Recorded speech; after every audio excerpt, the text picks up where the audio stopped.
নমস্কার বন্ধুরা, দেখছেন আমার সেই পুরনো 3-4 বছরের ড্রাগন গাছটা দুটো স্ট্যান্ডে বানিয়েছিলাম।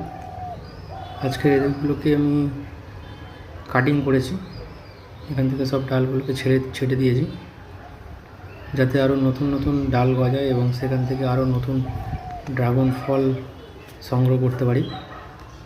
দুটো স্ট্যান্ডে বানিয়েছিলাম সাইকেলের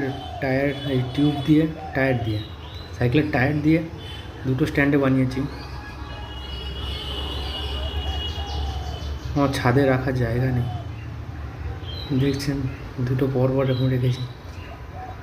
নতুন ডাল আসবে আরও, এখান থেকে আরও চারা বানিয়েছি। যাদের লাগবে অবশ্যই আমার কমেন্টে জানাবেন, তাদেরকে আমি ফ্রিতেই দেবো চারাগুলো। আমার চ্যানেলটাকে সাবস্ক্রাইব করবেন, লাইক করবেন, শেয়ার করবেন। 1 2 3 4 5, এখানে দেখছেন 5টা, আরও ওই দিকে আছে। এটা আমার 1 বছরের পুরনো, দেখছেন এটা 1 বছরের পুরনো আছে। তো যা লাগবেন তারা একটু সাবস্ক্রাইব করে দেবেন, বলে দেবেন, কমেন্টে জানিয়ে দেবেন। ধন্যবাদ।